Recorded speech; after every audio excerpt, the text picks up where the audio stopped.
Salem's Lot, Stephen King. Plot summary. Published in 1975, Salem's Lot is Stephen King's second novel, blending classic Gothic horror with modern storytelling. It takes inspiration from Dracula, but instead of setting the story in an isolated European castle, King places it in the heart of small-town America. The novel is a chilling exploration of evil creeping into ordinary life, the decay of small communities, and the terrifying reality of vampires. The story follows Ben Mears, a writer who returns to his childhood home, the small town of Jerusalem's Lot, Maine, known by the locals simply as Salem's Lot. Ben is drawn back to the town to face his past trauma and to work on a new novel about the Marston house, an abandoned mansion with a dark history. However, as he reconnects with the town, he begins to notice something sinister taking hold, a creeping evil that turns the townspeople into creatures of the night. The novel is structured through multiple perspectives, giving readers an in-depth look at the town's daily life before horror takes root. The slow, methodical buildup allows for a deep sense of dread, as what starts as an eerie unease escalates into full-scale terror. Key themes and story elements. 1. Ben Mears, haunted by the past. Ben Mears is the protagonist, a writer returning to Salem's Lot to exorcise his childhood fears. When he was a boy, he had a terrifying experience inside the Marston house, an old, abandoned mansion that looms over the town. He believes that the house is inherently evil, a magnet for darkness. Ben hopes that confronting his past will help him write his novel and heal his emotional wounds. However, he soon realizes that the evil in the Marston house is more than just legend. Something ancient and hungry has taken residence there. 2. The Marston House, the heart of darkness. The Marston house is a decaying mansion that sits on a hill overlooking the town. It once belonged to Hubert Marston, a reclusive and sadistic man rumored to have committed unspeakable crimes before taking his own life. The house has long been a source of fear and superstition among the townspeople. When Ben returns, he learns that the house has recently been purchased by Kurt Barlow, an enigmatic and unseen antique dealer, and his business partner, Richard Straker. The arrival of these new residents coincides with a series of disturbing events. People begin disappearing, livestock is found drained of blood, and the town's atmosphere shifts into something unnatural. 3. Vampirism as an infection, the town as a victim. One of the most terrifying aspects of Salem's Lot is how the horror spreads like a disease. When the first child disappears, the townspeople initially dismiss it as a tragic accident.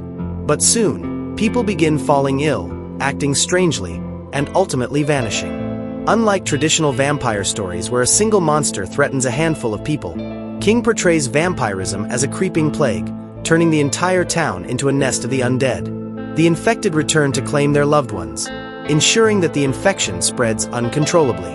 This theme reflects a broader social commentary on the decay of small towns, where secrets, corruption, and complacency allow darkness to take root. 4. The main characters, the resistance against darkness. As the town descends into chaos, a small group of people bands together to fight the spreading vampire infestation. Ben Mears, the writer and reluctant hero, drawn into the battle by his past and his knowledge of the Marston house. Susan Norton, a young woman from the town who becomes romantically involved with Ben. She represents the hope and innocence that the town is slowly losing. Mark Petrie, a brave and intelligent young boy who recognizes the truth about the vampires before many of the adults do. His knowledge of horror movies and folklore helps him survive. Matt Burke, a schoolteacher who quickly becomes one of the first to understand the supernatural nature of the events. His logical mind and determination to fight back make him a key figure.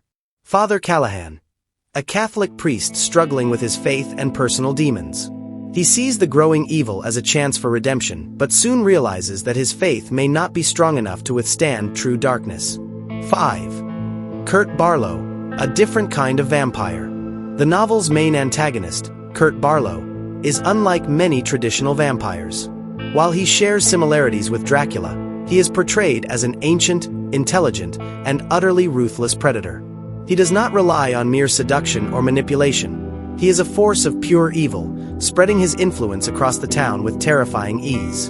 Unlike the human-like vampires in some stories, Barlow embodies something primordial and nightmarish, a reminder that evil has existed for centuries and will continue to exist long after humanity is gone. 6. Fear, isolation, and the power of evil.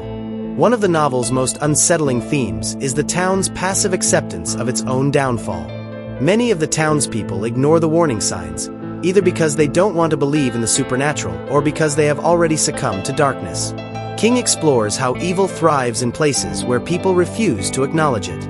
Just as the town had ignored the sins of the Marston house in the past, they now refuse to see the growing horror until it is far too late.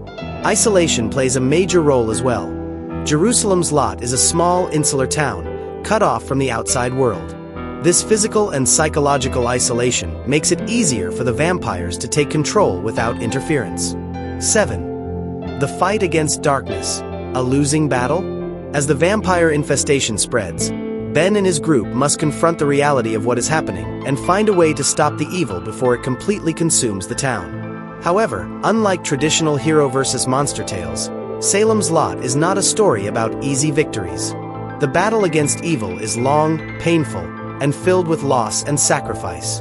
The novel forces the reader to ask, can a few individuals fight against a tide of darkness? Or is evil something that cannot be truly defeated? The impact of Salem's Lot. Salem's Lot is widely regarded as one of Stephen King's greatest works, and one of the most terrifying vampire novels ever written. It successfully modernizes the classic Gothic horror of Dracula, infusing it with King's signature style. Deep character development, psychological realism, and an overwhelming sense of dread. King masterfully transforms a quaint New England town into a haunted, cursed place, where monsters don't just exist in nightmares, they live next door.